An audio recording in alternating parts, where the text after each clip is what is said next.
For those of you that are new, this is the wheel.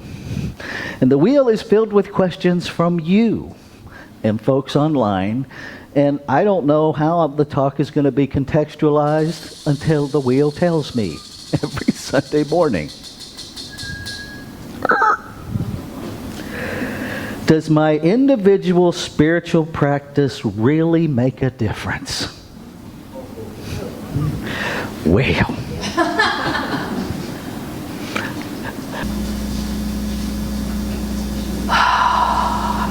Let's take a breath together.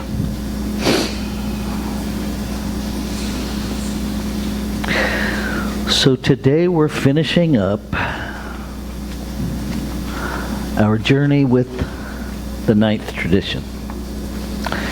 Only today we're going to go way deeper than the regular idea of an organization. Because it's easy to stop at AA ought never be organized, NA ought never be organized, CSL ought never be organized. But what if we go deeper?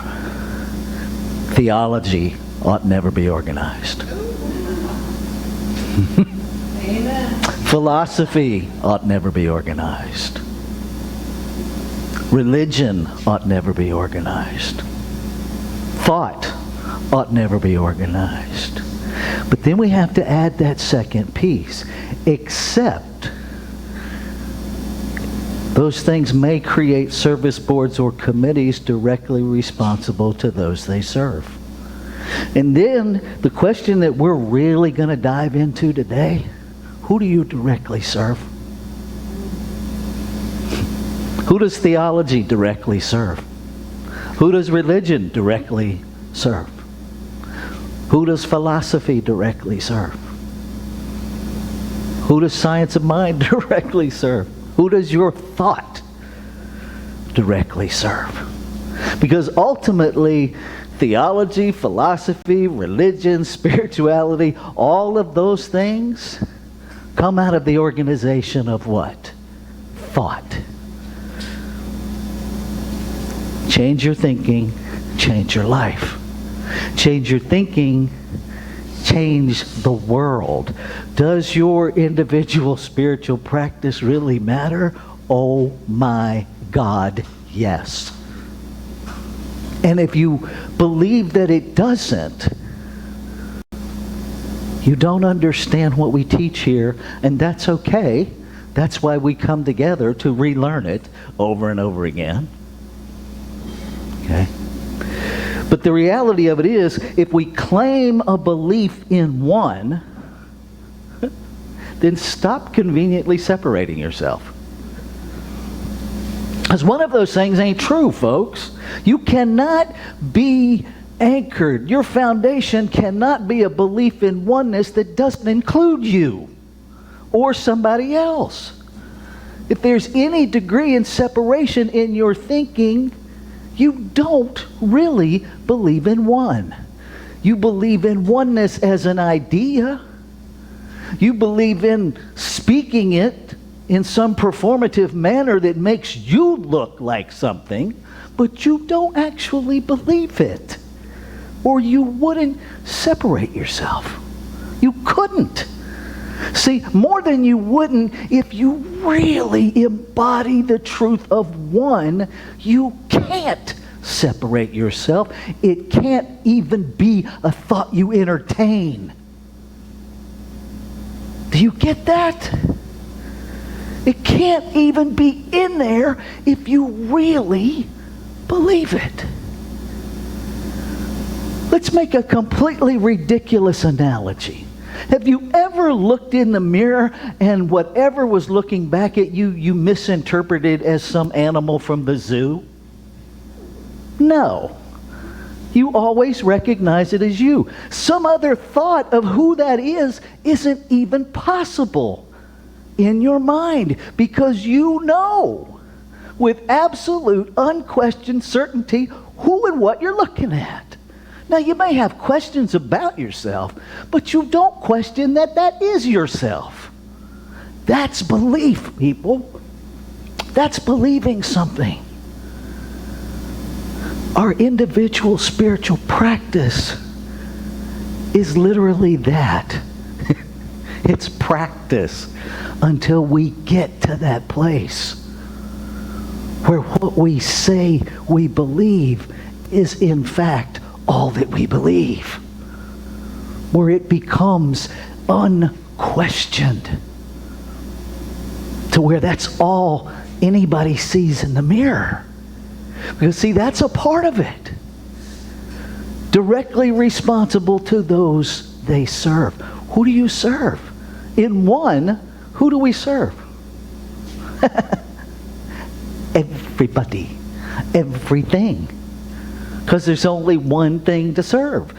So if there's only one thing, and we're that, and we're in service to that, nothing is excluded.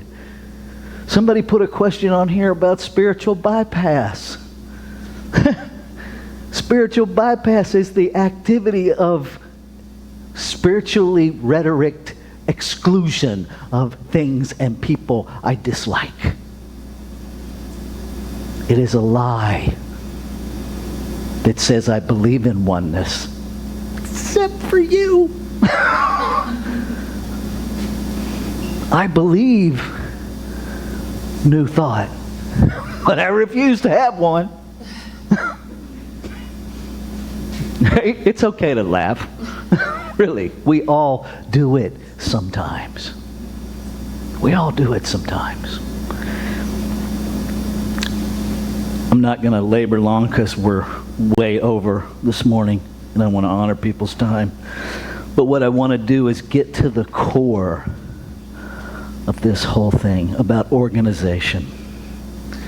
Organization doesn't mean that we don't have service boards or committees. It doesn't mean we don't have some structure, but it means that the structure doesn't dictate who we are.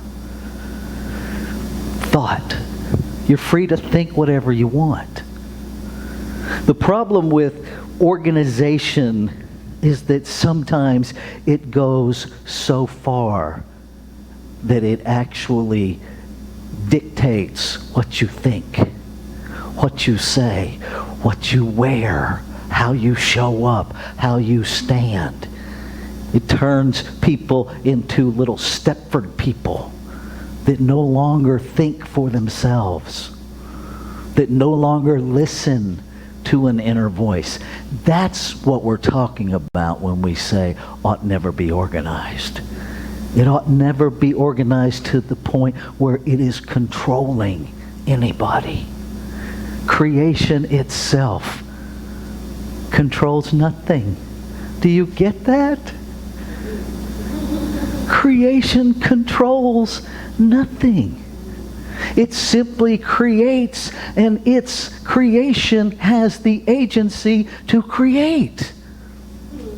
With grace, with freedom. The activity, this whole triune thing of creation, it's not three separate things, it's one thing with three aspects. And no matter what we believe into it, the doer part of that, the law, just makes it happen. See, if there was an element of control, law would have a filter. Law would have a, are you kidding me button? Reject. It doesn't have that. It doesn't have that. So if what is living itself as creation doesn't even control its creation itself as creation, please help me understand how we got to the place where we rationalize we are so friggin' superior that we should control one another. Please, somebody help me understand it. I got time. I'll wait. Explain it to me like I'm two, because I don't get it. How do we get there? And more important, how do we get out of there? Because we got an anchor that is really deep. Now here's the thing about anchors. Even the biggest anchor on the biggest ship to be effective, to actually be an anchor, has to be hooked to something. Otherwise, it's just a piece of lead on the bottom of the ocean, not connected to anything, and it really doesn't stop anything. It doesn't function as an anchor. To be an anchor, it has to be hooked to something. What if we up anchor? What if we up anchor? What if your spiritual practice is part of what lifts the anchor? Have you ever seen an anchor that's on a chain? One link at a time it comes up. What if your spiritual practice moves the link up into the reel every time you do it, so that the anchor is less dug in every time?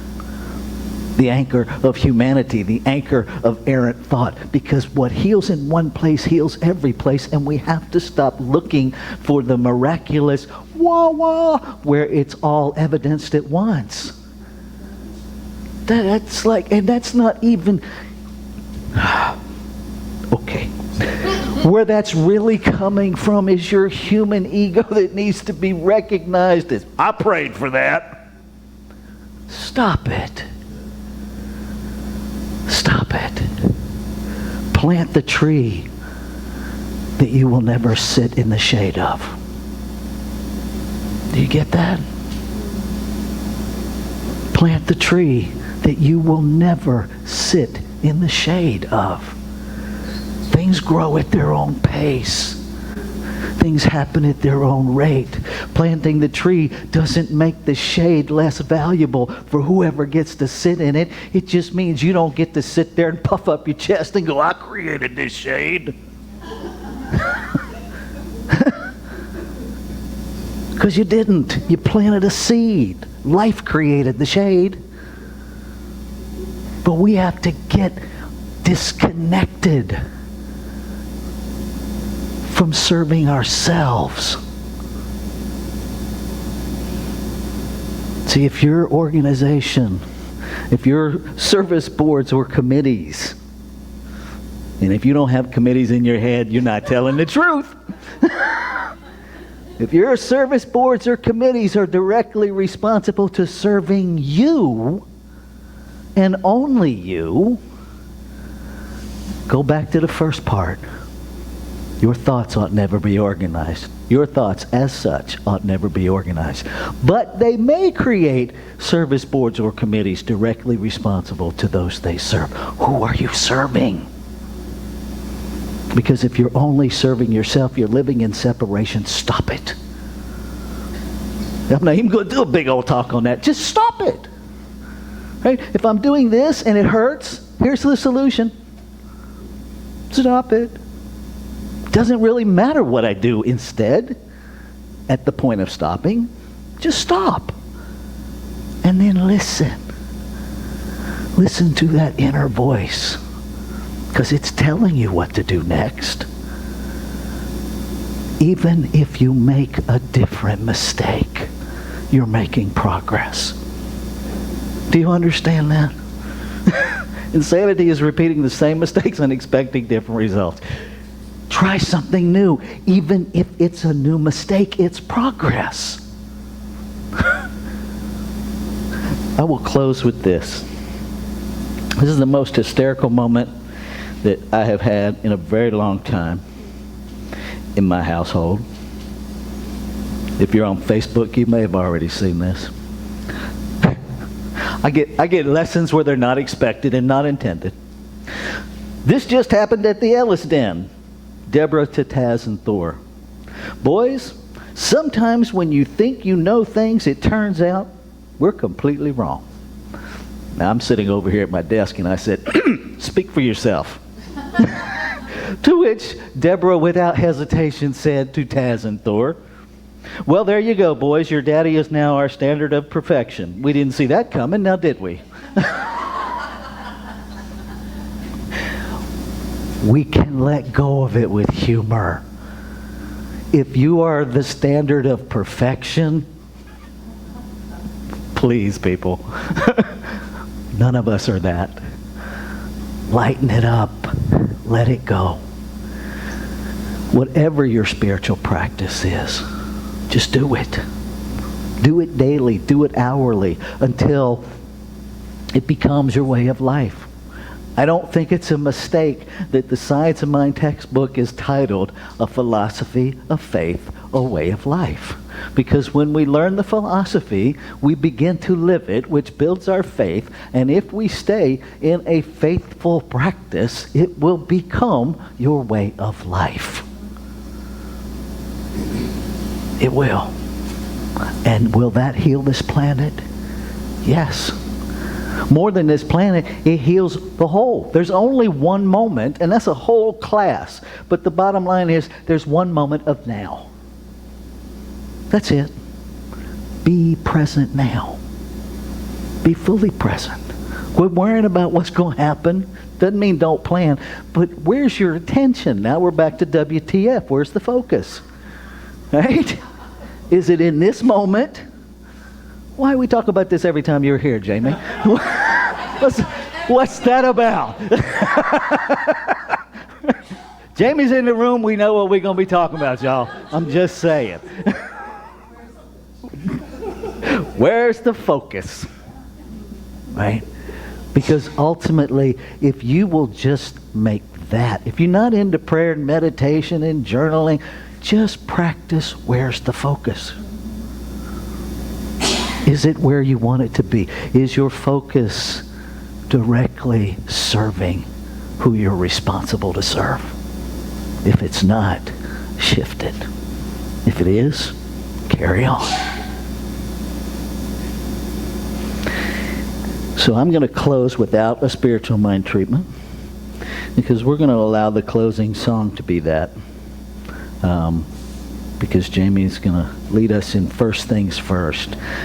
And not when we get there, but and I'm just preempting this, so when we get to our closing song, which is a couple of clicks away, I want you to really take the words in. Really let them be your prayer.